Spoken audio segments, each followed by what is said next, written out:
秦美静，炸呀！不炸都得死！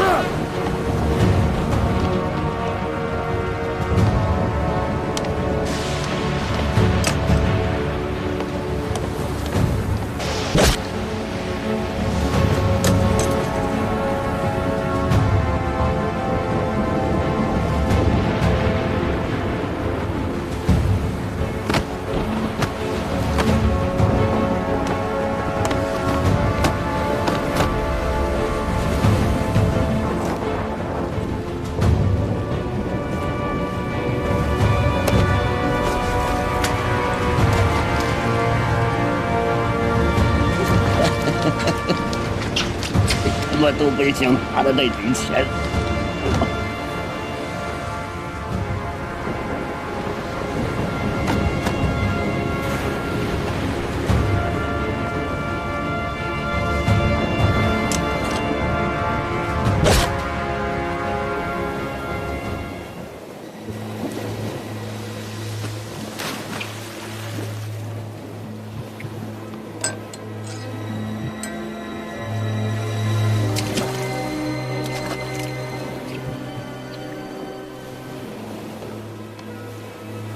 从现在开始呢，咱们就是一条省上的蚂蚱。所以，如果证据销毁的不彻底，被警察抓着小辫子，就会找我们麻烦。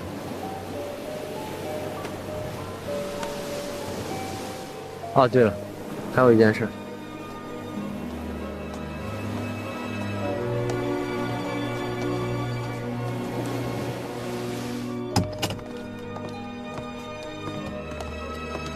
这个吗？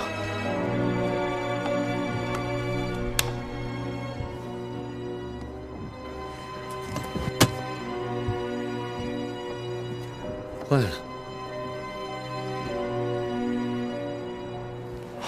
妈呀！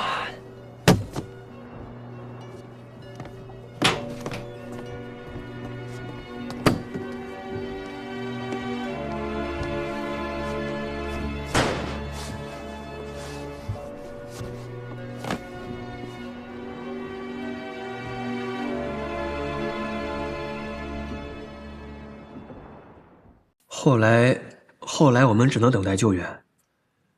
在那个时候，郑德就提出要编造一个很完美的口供。他说，虽然我们的行为属于正当防卫，但是王贵的赃款不见了，即便是我们说扔到海里，警察也未必相信，还会引起不必要的麻烦。所以他说需要编造一个更有说服力的故事。后来你们编造了什么样的故事？说的具体一点。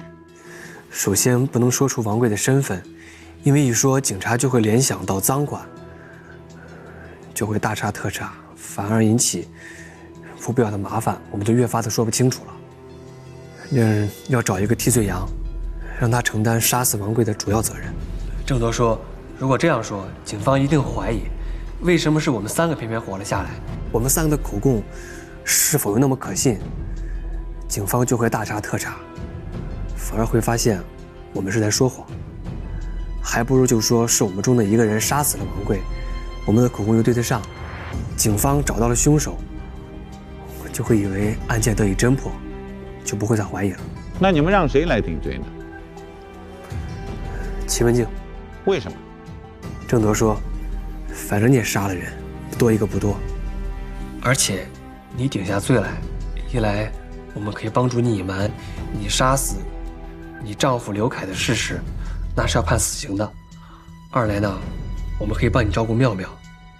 最重要的是，你顶下罪来，也属情有可原，判不了几年就出来了，以后还能和女儿过上好日子。被告人秦文静，你答应了吗？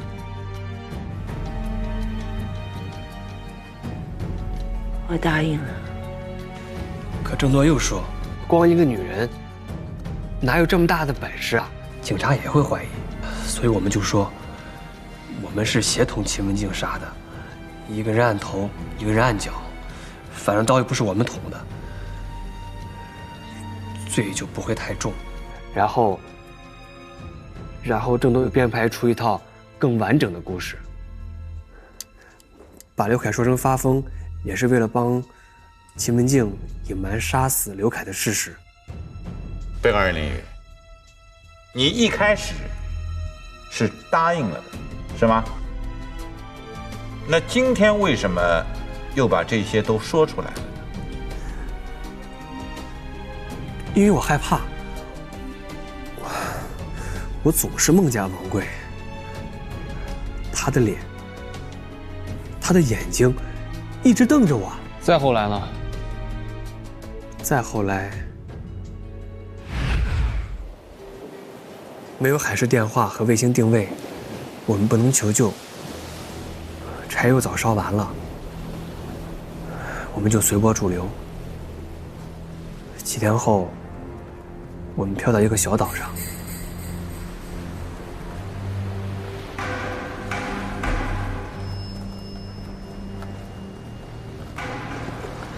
这岛上看起来应该有淡水，分头找。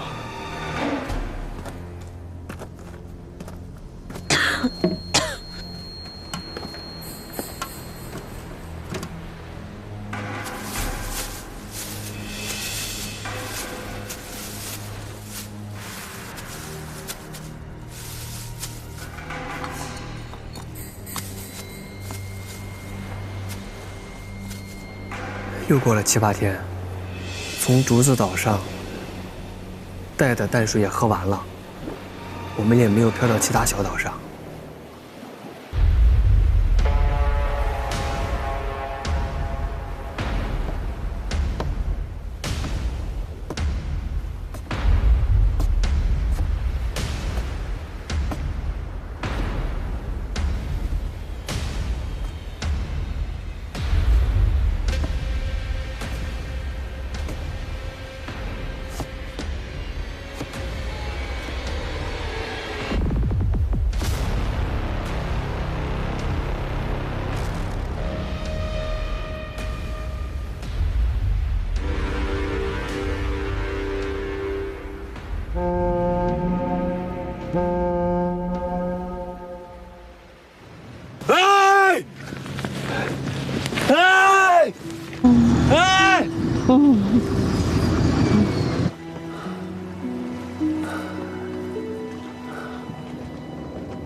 姐，这案子得退回检察院了。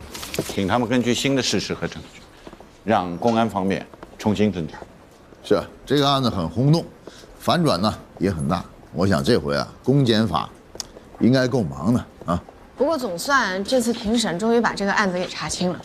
我打算下班之后去跑个10公里，好好庆祝一下。哟，跑个10公里啊，这个庆祝方式很特别啊。是啊，多健康啊！下班一起跑一个，怎么样？齐远、牛老。我不行，我走走。这个跑个10公里这个事儿，我要认真的好好考虑考虑啊。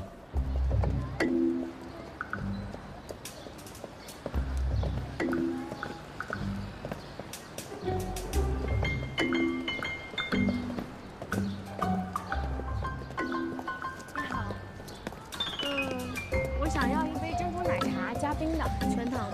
全糖。马拉松。啊，齐远，你怎么在这儿？我散散步啊，看见你了就过来了。你喝什么呀？我请你。啊不，我请你啊！那个跟他来的一样的珍珠奶茶，但是我不加珍珠，我也不加奶，糖精也别放。好的。那还能叫珍珠奶茶吗？那不就是水吗？我跟你说啊，我听说你要一个加冰的哈。其实女孩啊，老吃冰不好。哎，咱们中国人的传统跟外国人不一样。我知道了。您好，我那杯珍珠奶茶去冰。好的，谢谢。谢谢。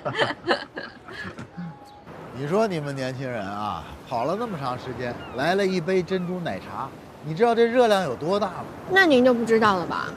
美食才是健身的动力。生活已经那么苦了，喝杯奶茶怎么可以不加糖不加珍珠呢？不像您，就喝杯白水。齐远，啊，其实我特别想问你，您自己的小舅子出狱，您不去接，却让我一个外人去接，什么原因啊？你是在担心什么？是担心啊。这个臭小子对我的脾气啊一直都不好。他在监狱的时候啊，我去见他，他都不带见我的。所以这回啊，我怕我接他，他再跑了，所以啊，就叫你帮助我一下啊。那我去接合适吗？合适啊，你就替我来一个缓兵之计，先把他骗到家。行嘞，院长下令，岂敢不从？这可不是下令啊，这是朋友之间的请求。朋友，好，那就看在您请我喝奶茶的份上，我帮您这个忙。明天下午4点半是吗？我记住了，包在我身上。你们家住锦绣花园是吧？对，不是，您怎么知道我家住哪儿啊，齐远？您查我来着是吗？我查你什么呀？你们这些年轻人，跑一次步，发50多条朋友圈，我还能不知道你在哪儿吗？老公安不会是老公安，太可怕了。不过生活需要正能量，该向你们年轻人学习的时候，就得要向你们年轻人学习。你干嘛？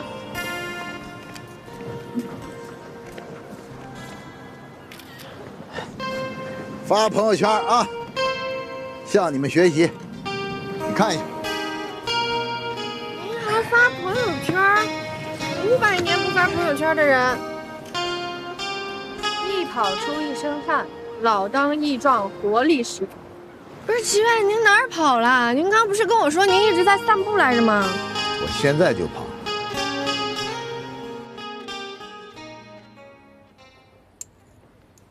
本来你说的信心满满，争夺属于正当防卫无罪释放，没想到李宇那小子突然翻供，你打算怎么办？苏总，这人心啊就是这么脆弱。齐文静可以为了那孩子顶罪，那林宇才18岁，内心脆弱，而且又特别敏感，再加上一点内疚感，自然就扛不住了。我是问你，现在该怎么办？啊，我不管别人怎么说，只要我的当事人坚持他是无罪的，我就会想办法替他找出最合适的辩护方式。庭审的时候我也在，我听了倒没觉得林宇的翻供对我的当事人会产生巨大的不利。他们说来说去啊，在我看来啊，最多算个防卫过当，判也判不了几年，弄不好1年半载，兴许就可以放出来了。罗总希望的是无罪释放。来，林阿姨，来，请。哎，您帮我啊指点指点。哟，这儿宝贝可真不少呀。都是一些自己喜欢的小玩意儿。您看这石头啊，最近收了不少。哟，这对瓶子不错啊。好东西啊。哎呀，林阿姨，您说好东西，我心里就放心了。您是文物局的专家，您说的话就是鉴定呐。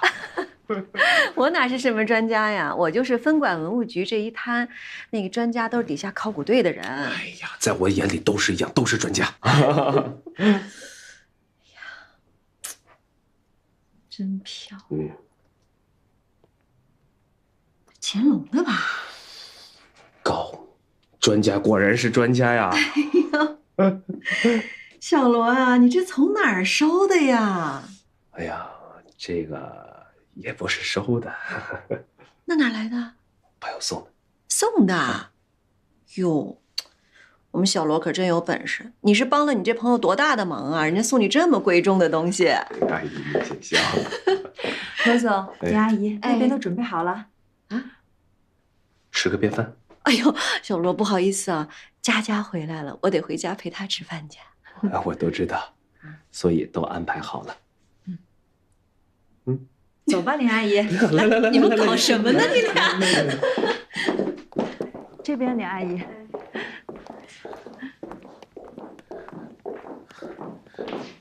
来，就这边了。妈，佳佳，你怎么来了？大公哥哥给我接风请我吃饭，我当然得给他这个面子啦。佳佳好不容易回来一趟，我做哥哥的肯定要请吃饭的呀，对不对？来，坐啊，坐。哟，小罗啊，你这搞得太铺张了吧？不铺张，林阿姨，罗总啊特意吩咐了，您吃素，所以呀没有什么山珍海味，都是土特产家常菜。下次就别这样了啊！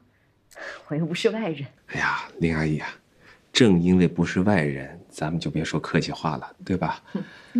只是我想啊，这吴叔叔我怎么请都请不动，是不是吴叔叔对我这个侄子有看法呀？哎呦，你可别这么想啊！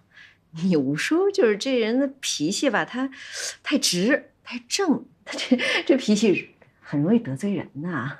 而且现在中央反四风呢，你得理解一下他啊。咱们不是自己人吗？小罗啊，我跟你吴叔啊，一直都把你当家里人呐。你想想，你爸爸跟我们家老吴什么关系啊？那是当年的战友啊。当年他们在老山前线当兵的时候，他俩当时啊一块出去抓舌头，回来的时候，老吴负了伤了，然后后面追兵追过来了，然后老吴当时也血气方刚啊，说，那个你给我来一枪，我绝对不拖累战友。可是你爸爸哪肯啊？你爸爸背起老吴就往回跑，结果这时候突然天上飞过来一个炸弹，你爸一下把老吴扑在了地下，结果老吴没受伤，你爸负了重伤。后来，你爸就住了1个多月的医院，出院的时候就少了1个肾，半个肺。复原3年之后啊，有了你，但是你爸爸还是因为身体的旧疾复发，结果没多久就……所以你说，小罗啊，我们能把你当外人？行了，不说这些，说这干嘛？对，反正哎呀，吃饭的事儿我跟你吴叔说好几次了，总说吃饭可以来家里吃，1天3顿，顿顿吃都行。你说我能怎么办啊？其实啊，说来说去啊，还是林阿姨与时俱进，一请就来了啊。我就是一个闲人，我都病退3年了，谁还关注我一个老太婆呀？妈，您这话说的。林阿姨啊，您哪儿老了？苏涵一直当着我的面夸您呢啊，说您才近40啊，说你50谁信呢啊？就是啊，林阿姨，要说您老，那还让不让我们活了？哎呦，你们俩的嘴可真够甜的呀！来，林阿姨敬你们。不，林阿姨，我敬您啊，我们敬您。来，林阿姨，好嘞，喝水啊。喝水。来，姐姐。谢谢。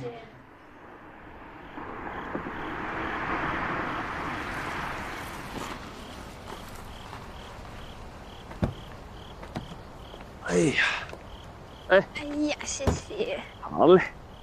哎呀，要不你先回去吧，我有几句话要跟你妈妈说说。该不会是要告我的状吧，大公哥哥？不，我不敢，哪敢呢？好吧，那你别往后点。放心，啊，就是啊，你先回，你先回啊，拜拜，拜拜。有事找我啊？哎呀，林阿姨，也没什么事儿，那个是这样的啊。罗总，这个小心意啊，收下吧。这什么呀？就是那对瓶子。那对乾隆的瓶子啊，对。哎呀，这不行，我不能收这个。林阿姨，你不是说吗？我就跟吴叔叔的孩子似的，咱们一家人不说两家话，收下吧。是啊，林阿姨，你就收下吧。收下吧。小罗，你给我拿回去，不要再给我送东西了，你这样会害死你吴叔的。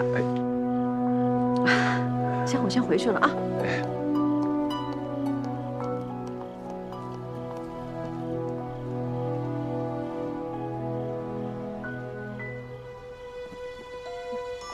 我来。哎呀，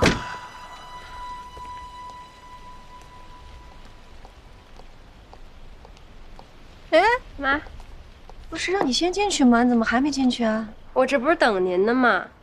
你们聊什么呢？大人的事儿你不懂。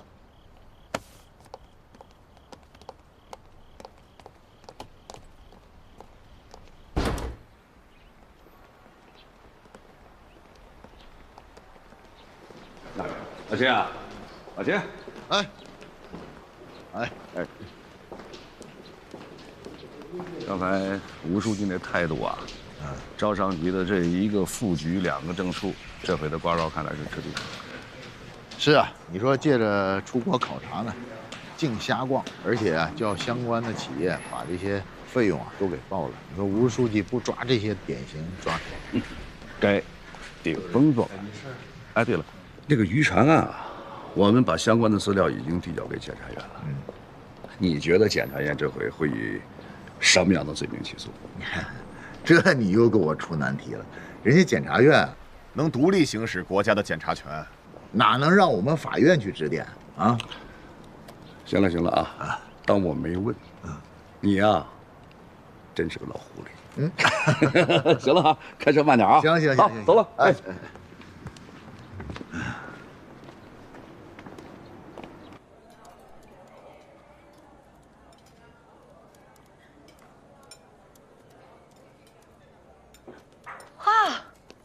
你来那么早啊？我都已经早到了，结果你比我还早。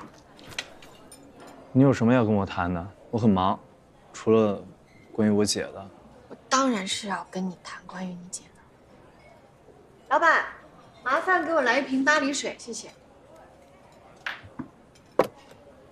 这个，送你的。干嘛？贿赂我？谢谢。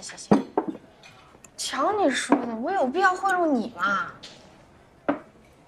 哎，郭伦，我比你大，对吧？而你姐夫他又比我大，所以呢，我算是我们仨的老二。作为老二，作为中间人，我想来说道。你说。你姐夫啊，他也大致的跟我说了一下你们之间的事情。你想想，如果3年之前，你姐夫去找那个人，让他改口供做假证，是，你有可能是不需要进监狱了。但是你姐夫呢，他可是个法官，那他在所有人的心中他就死了。难道你愿意被人叫成是伪君子的弟弟啊？我已经不是小孩了，在里面的时候也没有白受教育。这件事我不怪他。那我知道了，你怪他的是另外一件事。你今天好好跟我说说，你姐姐到底是怎么失踪的？你干嘛想知道？我上次不是答应你了吗？我要帮你一起找你姐的。昨晚上碰到张副院长，他跟我说啊，他虽然不是我们合议厅的成员，但他还是很关心我们这个案子的进展。社会上呢议论很多，他觉得我们压力很大。他说他有好多想法，但是呢，又不能直接跟我们合议庭说。我当时呢，也没表态。嘿，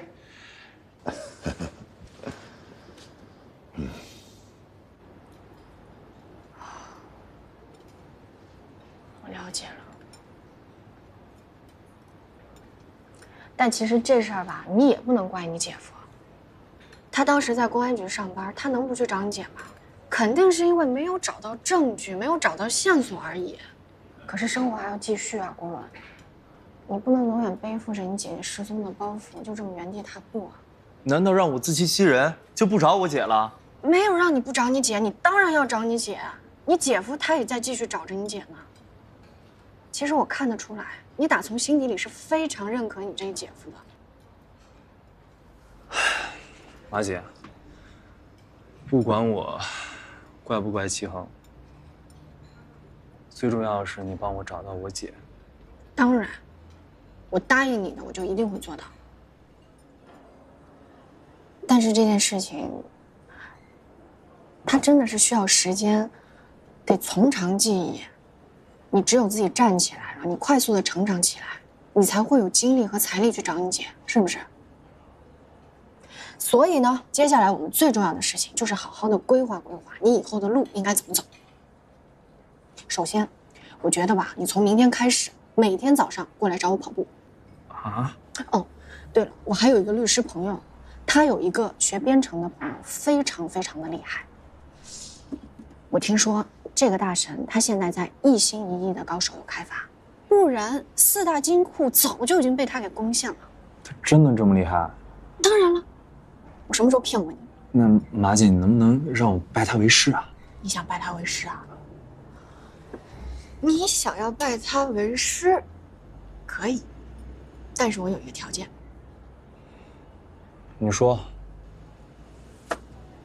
去跟你姐夫和好。哎，我作为一个堂堂的刑事法官，你知道我每天我有多忙吗？啊，我现在抽出宝贵的1个小时时间，我过来劝你，我还给你带来了礼物。你这礼物是你姐夫给你买的，你知道这块表有多贵吗？哎，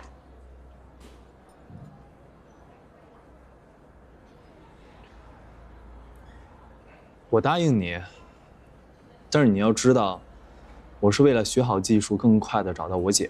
是，不管是什么理由，你答应了就好。君子一言，驷马难追。任务完成。哎呦，你这说来就来，说走就走，跟一阵风似的，真不会影响学习啊！哎呀，妈妈，你也不看看我是谁的女儿？您的爸爸这么优秀，我学习能差吗？那倒是。哎，不过佳佳，妈妈跟你说啊，在外边呢，为人处事一定要低调，因为你爸爸这个身份比较特殊啊。交朋友也要注意，知道吗？放心吧，妈。那个，真不用车送你了？不用了，我朋友都在外面等我了。好，不要你朋友等急了啊！走了啊，那您在家好好的，妈妈啊，路上慢点啊！拜拜。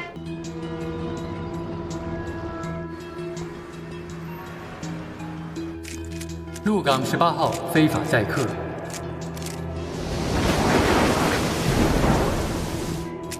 一行8人，4人失踪，1人死亡。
大家看这边，来，1、2、3。哎，姐，跟你说一声，我上船了啊。哎，因为海上没信号，我先关机了。你放心吧，我一定多拍照片啊。哎，再见。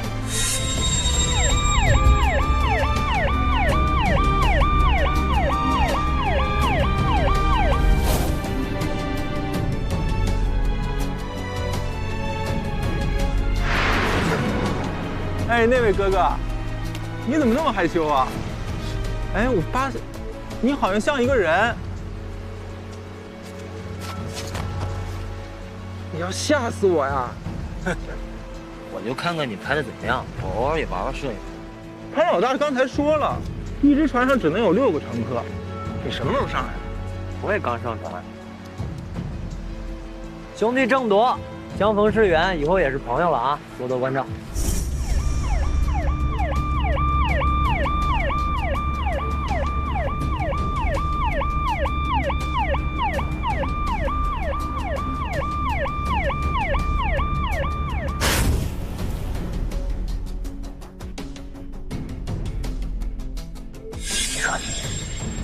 非得着急忙慌的，这么黑漆漆的要上岛。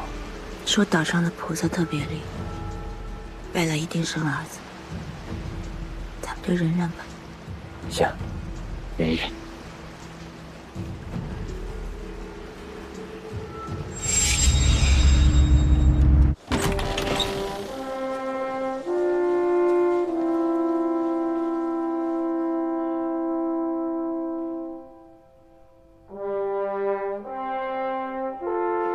全体起立，请审判长、审判员入席。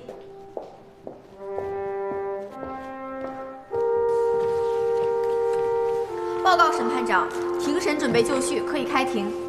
好，请大家就座。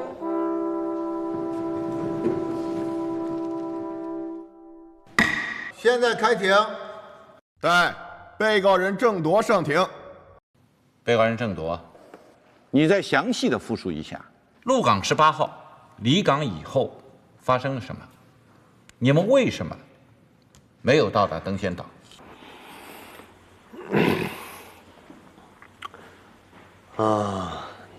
那天啊，先是出了点意外。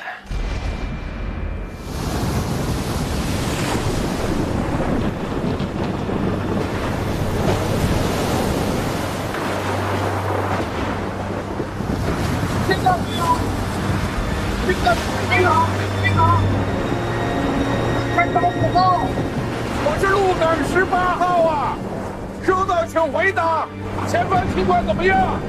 登山岛5号。没事没事，这就是信号不太好。你这船喝多少白酒啊？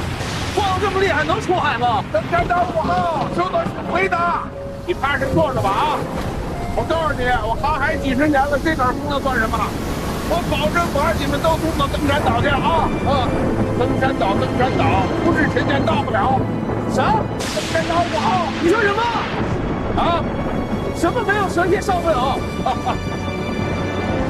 没事，你踏实坐着，没事没事，坐着，没事是吧？啊，风要再大了，等会儿回去啊。坐着啊。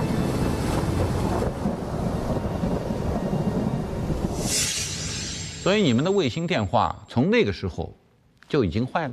我们一开始以为真的信号不好，后来才知道是坏了。被告人继续。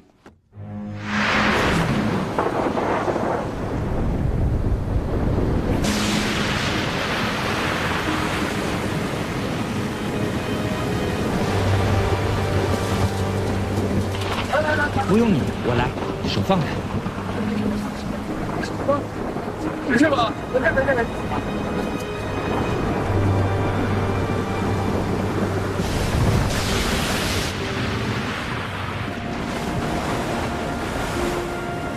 登仙岛5号，登仙岛5号，登仙岛5号，收到这样，收到，请回答，前方情况怎么样？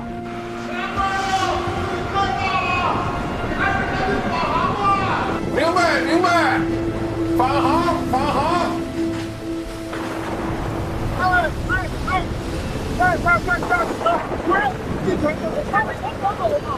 呀，怎么走不了啊？你放心，我跑船几十年了啊，保证把大伙送到地方。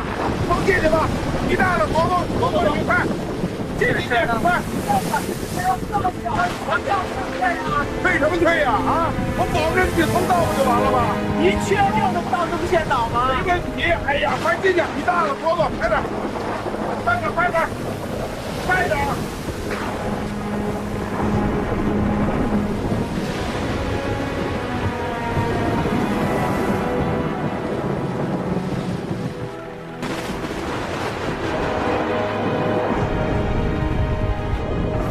哎，我去，这他妈风浪这么大，这破船靠不靠谱啊？兄弟，你不是专业潜水的吗？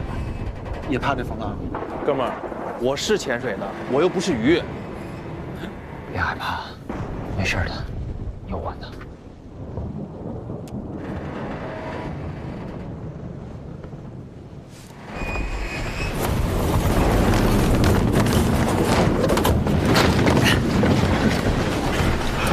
没事吧？没事吧？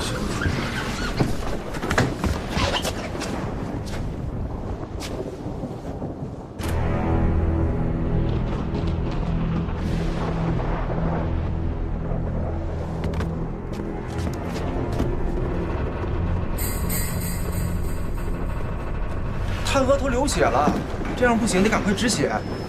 我船长那手里有医药箱。别去了，外面风浪那么大，太危险。你就忍着吧。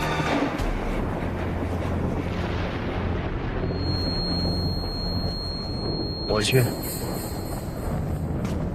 哎，慢点。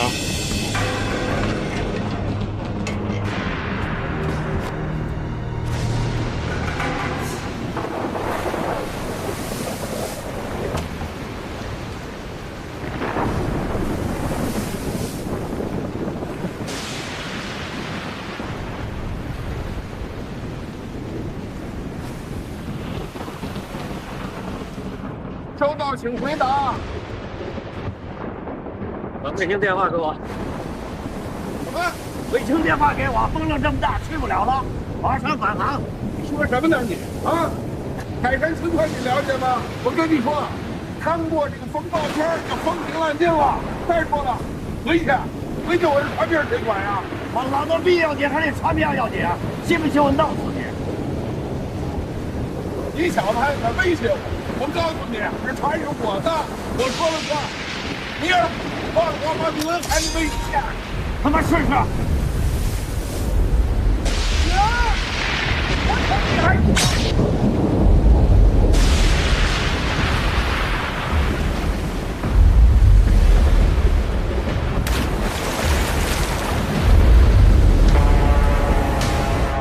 啥？船长死了？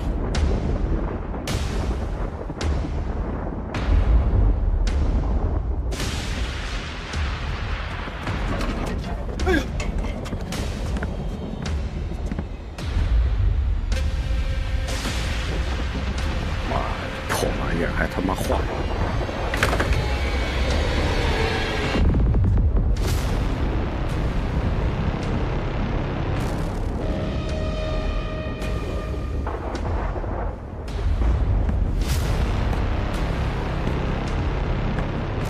小子，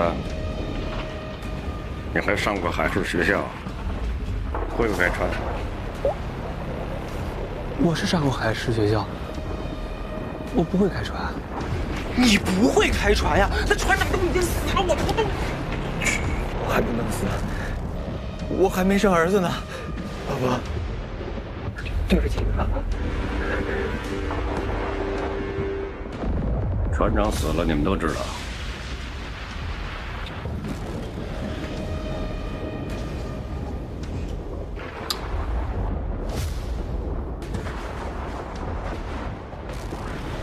救生衣。小子，我问你，这船上有救生衣吗？这种船上肯定有救生衣啊。在哪儿？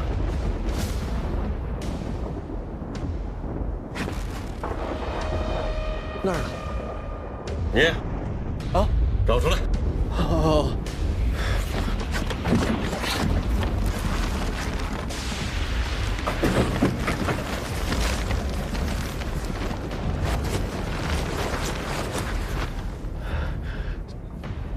就一件儿。拿过来。这救生衣是我的。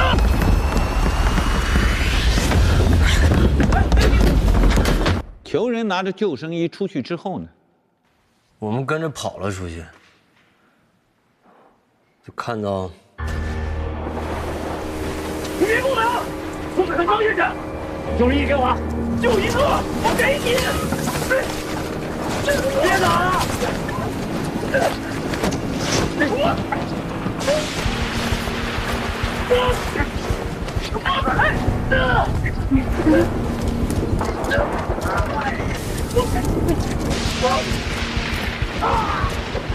怎么办啊？去啊！我死去啊！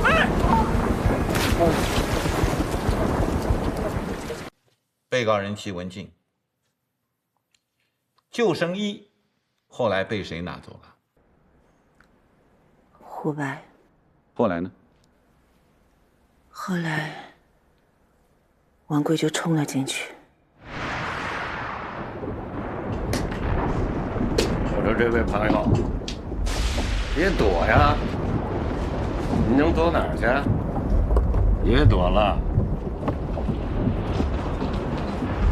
这点地方你也躲不住啊！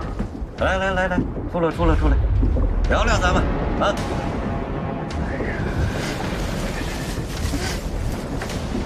别紧张，聊聊，来，出来！你说你跑什么呀？啊，我的救生衣啊，你把它抢跑了啊！我不要死不了！这船现在不是还没沉呢吗？你穿它干什么？啊？干啊！反正我已经杀2个人了，再杀1个也不多。你们都给我听好了，现在他们这船上我是老大，谁他妈不听我的，这就是下场。王贵让我们把血迹擦干净，他跟我们说，听他的话，他就不杀我们。能够顺利的到岸，他就一跑了之。他还跟我们说不听话，现在就杀了我们。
我们因为特别害怕，所以把他的尸体、刀，还有行李什么的，都丢到了海里去了。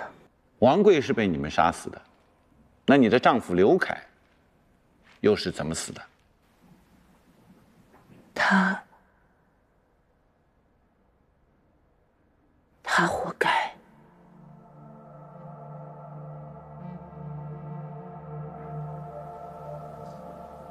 他疯了，我们好像完全失去了航向，在海上漂流了好几天，也没有人来救我们。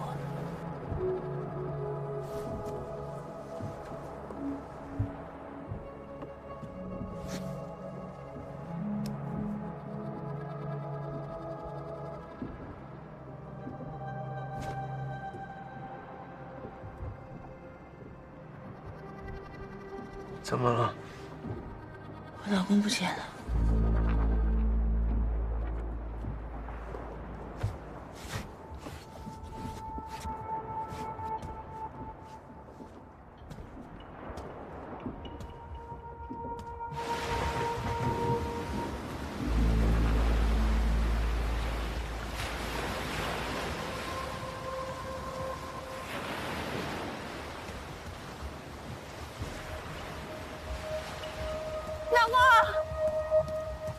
老公，你干什么呢？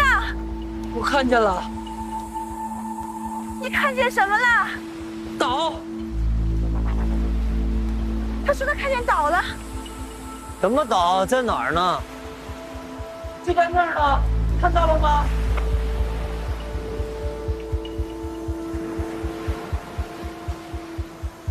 那哪有什么岛？老婆，我们得救了！我穿着救生衣，我可以游过去的。我到那个岛上叫人来救我们。你放心，我会回来救你们的。你快下来吧，那没有什么岛，你会死的，你快下来。有的，就在那儿，你看不见吗？你们瞎了吗？不是，那儿真的什么都没有啊！你快下来吧。最后一箱水都喝完了。我们在海上已经喝了4千，那明明就有一个岛，你们说没有？你们是瞎了吗？你们肯定都瞎了！你快我救他下来！刘凯，那什么都没有，那根本就没有岛。你快下来吧，太危险了！你们都疯了！哎，你们干嘛呀？你干嘛？哎，不去了。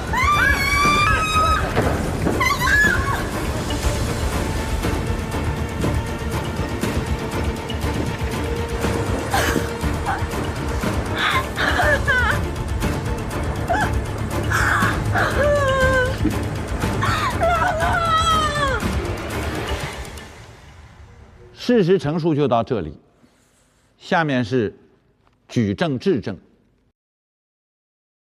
由公诉人开始。好的，审判长，请合议庭先翻到证据项第1页。这是一份证言，作证者呢是案发当天与鹿港18号在海上相遇的登仙岛5号的船长莫海生。由于他本人无法到庭，所以公诉人将这份笔录呈上。可以证明，案发当天，鹿港18号的确与登仙岛5号在海上相遇。船长莫海生曾劝鹿港18号返航。何守义对自己多年航海经验的自信，最终他决定冒险前往，最终才导致了杀人事件的发生。第2份证据是根据海事卫星的定位数据绘制的航海路线图。通过这张航海路线图可以看到，鹿港18号在驶离了码头之后，的确是朝着登仙岛的方向驶去。那在航程一半的时候，碰到了登仙岛5号船。不过仅仅过了10分钟，鹿港18号的信号就消失了。这也是为什么后来海事警察隔了半个月才找到他们的原因。为什么鹿港18号的信号会突然消失？公安机关检查了鹿港18号上的卫星信号发射器，发现是线路进水导致的短路，应该是机械故障。那有没有可能是人为关闭的？这不大可能。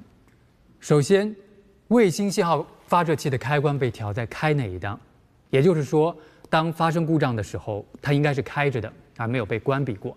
其次，在设备上只能够提取到船长何守义的指纹，而提取不到任何其他人的指纹，所以呢，应该没有被动过手脚。第三，在设备的插座以及电线附近都发现了进水烧灼的痕迹，而且包裹电线的橡胶皮本来就有一点老化，所以大致认定是漏雨进水导致的短路，最终确定是机械故障，而不是人为的关闭。请合议庭翻到卷宗证据项第10页。下面是一组案发现场血迹的照片证据。通过发光胺的呈现，在船舱内的地板上发现了被害人胡白的大量的血迹，这也与3名被告人描述的胡白是在这里遇害的情形相一致。其次，在船头的栏杆上也发现了大量的血迹，被证明是船长何守义的。那这也与3名被告人描述的何守义是在这里被捅杀的情形相一致。另外，在船头的甲板上也发现了大量的血迹，虽然现在还不能够确定这滩血迹是谁的，但这也与3名被告人描述的他们是在这里联合杀死王贵的情形相一致。为什么不能确定血迹是谁的呢？是这样的，其余6个人的血样都很容易采集，而且也匹配成功了，唯有王贵，在公安机关的信息数据库里查找不到关于此人的任何的身份信息，所以没办法进行血样的比对，只能够排除是其余6个人的血迹。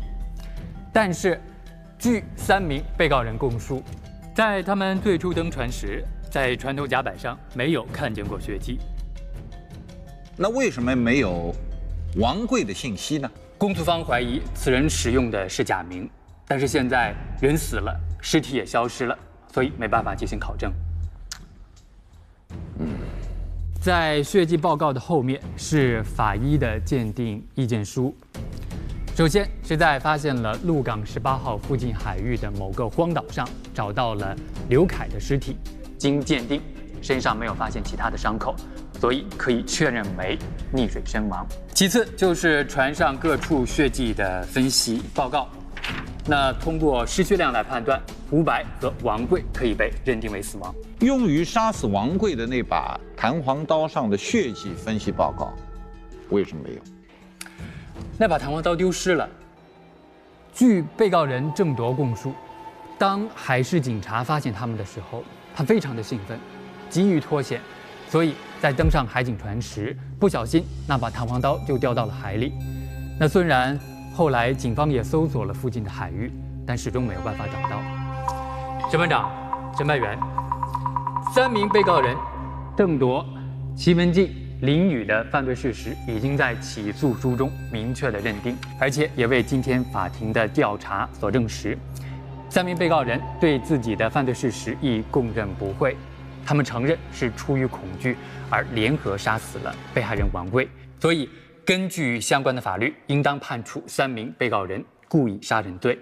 在审查此案中，3名被告人对自己的犯罪事实能够如实的交代，而且均有悔罪的表现，所以请合议庭根据被告人的犯罪事实、情节、性质，以及考虑到3名被告人的认罪态度和当时当地的客观环境，依法给予公正的判决。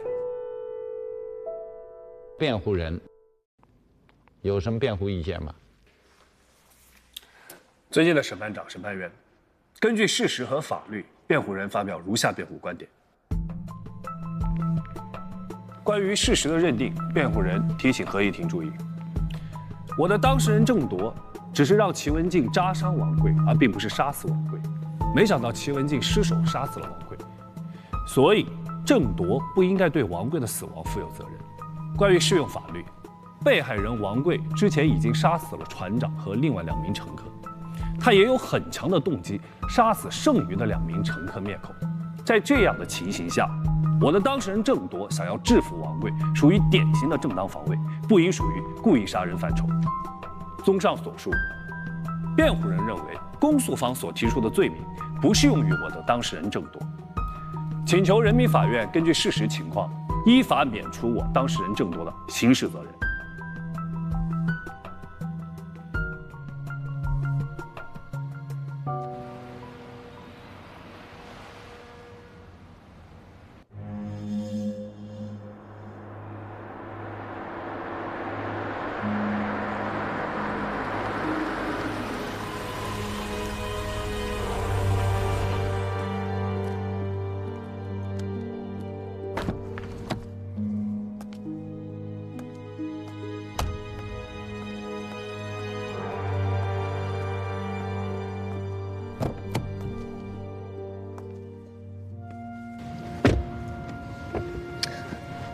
老总，他说他的事儿还指望着您帮衬着，说要不然的话，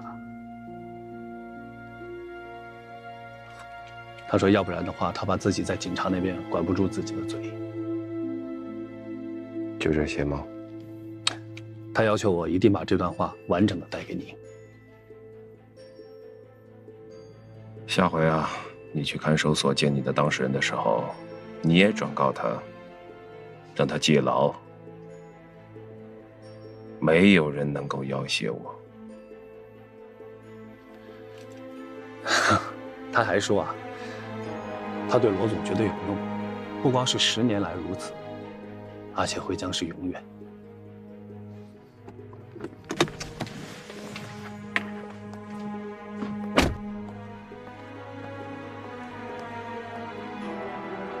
去啊，赶紧坐。今天这个合议庭，到底是什么看法啊？你们？虽然有些地方呢还不完善，你比方说那个杀人用的弹簧刀，始终没有找到，其他方面也听不出什么毛病。我反而觉得这是最大的问题所在。什么问题？其实可以支撑此案的仅仅是3名被告人的供词，那些所谓其他的物证也只是血迹。可是这些血迹仅仅可以证明这些人是在这些地方被杀死的，能够证明是谁杀死的吗？甚至说还有王贵手里那把短刀，有没有可能王贵手里根本就没有短刀？反正他已经失踪了，所有的事情都可以推到他脑袋上。还有，我们在船上根本就没有发现刘凯的血迹，难道这就一定证明说他是自己跳海的？有没有可能他是被别人扔到海里去的？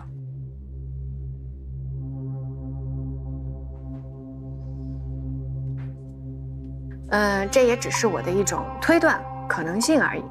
万事皆有可能，但这仅仅也只是可能。话里有话啊，怎么讲？证据。关键是证据。事实需要证据来印证。杀人呢，一定是有动机的。经过调查，这3个人的供词已经得到了相互的印证，而你刚才的这些推测，请问证据在哪里？动机又是什么？暂时还不知道。我看大家说的都很好，这个案件呢，基本上事实呢已经很清楚了，3名被告呢都已经认罪，而且他们的口供是高度一致的，公诉机关提起的诉讼呢也是合情合理。但是你但是什么？不是，我听过一句至理名言，就是但是之前的都是废话，但是之后才更加重要。得，还一套一套的。闭嘴。七儿，你刚才的但是是？我刚才的但是啊，咱们说好了，我刚才的但是，前面那些话，可都不是废话。这个但是呢，我有一些疑问。第一个我想说的就是卫星电话。我想问一问大家啊，这个何守义在船上，他是怎么死的？他是在甲板上打电话，然后被王贵刺中胸口，推下去的。妈老子命要紧还是船票要紧啊？信不信我弄死你？你小子还敢威胁我？我告诉你，这船是我的，我说了算。你要是不听话的话，把你扔海里喂鱼去。你他妈试试！我操，你还！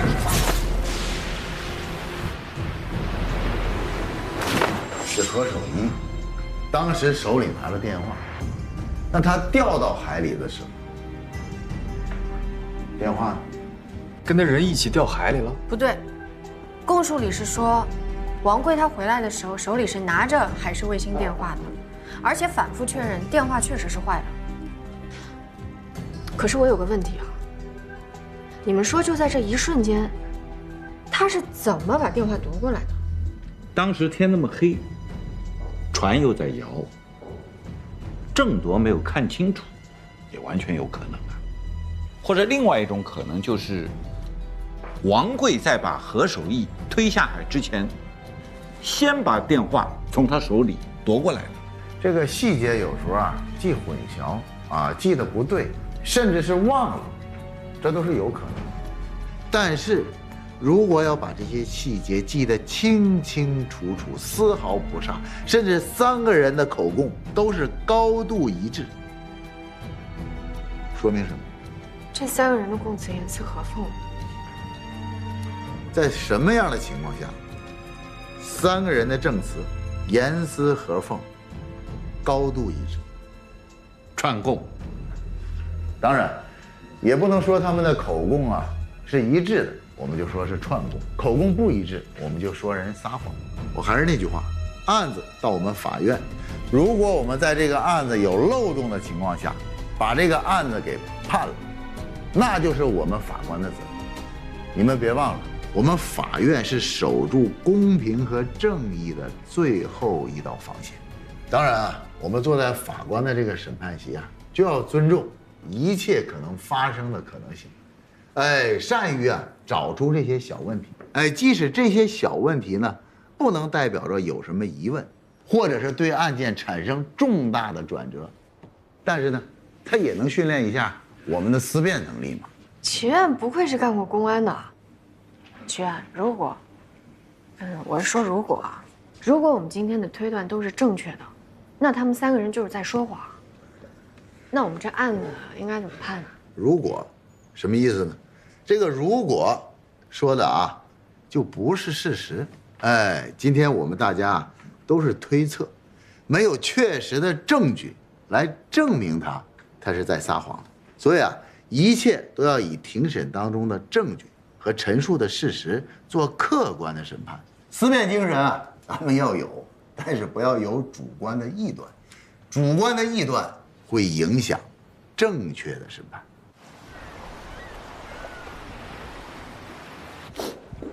下班啊？下班。马浩松，齐院长在吗？哦，我刚好像看到他刚走，怎么了？嗨，这有他的信。你是不是不知道他办公室在哪儿？对啊。你给我吧，来，我给你送。好嘞，谢谢啊。客气。这么多。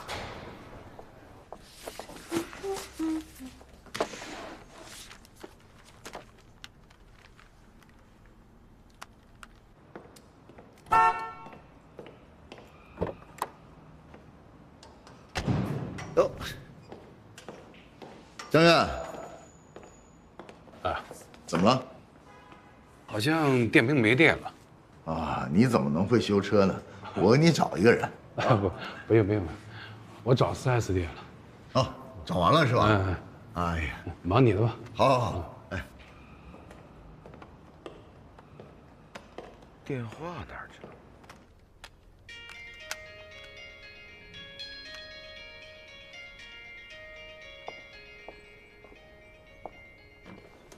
哇。